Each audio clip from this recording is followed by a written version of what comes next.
diberikan intervensi, ada sesuatu yang diberikan oleh peneliti. Sedangkan kalau observasional tanpa intervensi. Jadi sebetulnya ada intervensi, tapi bukan dari penelitinya. Ya misalnya apa? Terkait dengan penelitian obat-obatan. Jadi mendapatkan intervensinya dari kegiatan berobat sehari-hari.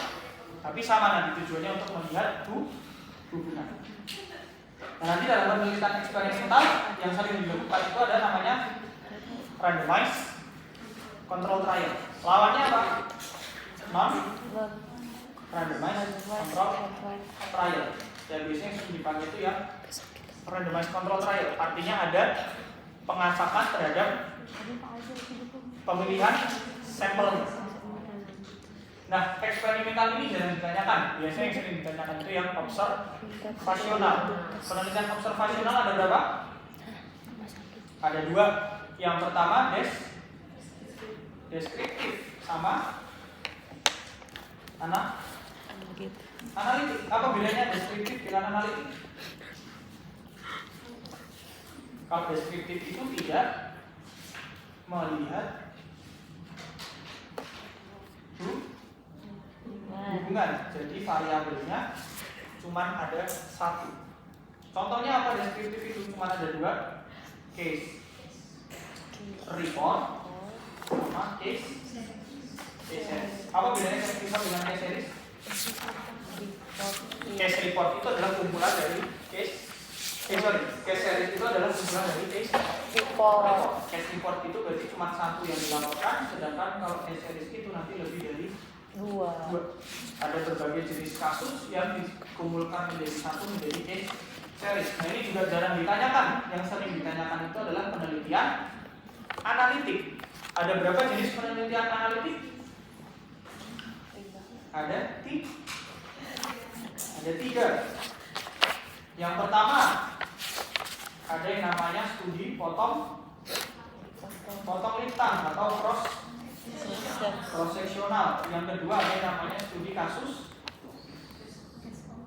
kontrol atau case control. Yang ketiga ada studi cohort. Nah ini yang sering ditanyakan biasanya untuk TKO atau dan lain-lainnya. Nah apa bedanya antara potong lintang, kasus kontrol dan cohort? Yang membedakan itu adalah perjalanan penelitiannya. Misalnya kita akan meneliti bahwa merokok itu dapat menyebabkan hipertensi. Oke, kita mulai dari kasus cohort dulu. Kalau kita akan melakukan penelitian bertema cohort atau berdesain cohort, ketika kita akan melihat hubungan antara merokok dengan hipertensi, maka kita akan mencari orang-orang yang mengalami hipertensi. Kalau cohort itu kita mencari orang yang merokok. Sehingga perjalanan penelitiannya kita mulai dari exposure-nya dulu, baru melihat outcome. Itu prinsip untuk penelitian cohort. Kemudian yang kedua, kalau kita akan melakukan penelitian kasus kontrol, yang kita cari itu adalah orang-orang yang hipertensi. Jadi kita melihat outcome-nya, baru kita tarik ke belakang untuk melihat paparan. Jadi misalnya gini, pada hari ini kita akan melakukan penelitian hubungan antara merokok terhadap resiko hipertensi. Nah berarti di hari ini kita mencari siapa aja yang mengalami hipertensi. Setelah itu kita tarik ke belakang. Apakah dulu dia punya riwayat merokok atau enggak? Nah oleh karena itu kasus kontrol itu sering kita sebut dengan penelitian retrospektif. Pasti perjalanannya ke belakang. Dia biasanya menggunakan data sekunder, pakai data rekam medis atau sebagainya. Nah berbeda dengan cohort. Kalau cohort itu nanti kita bisa prospektif, bisa retrospektif.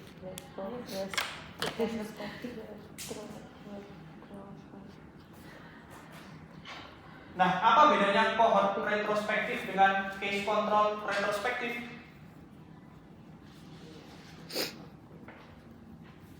Kalau case control retrospektifkannya berarti kan tadi ini ya, dia kena hipertensi, lalu kita tarik ke belakang apakah dia punya riwayat merokok atau enggak.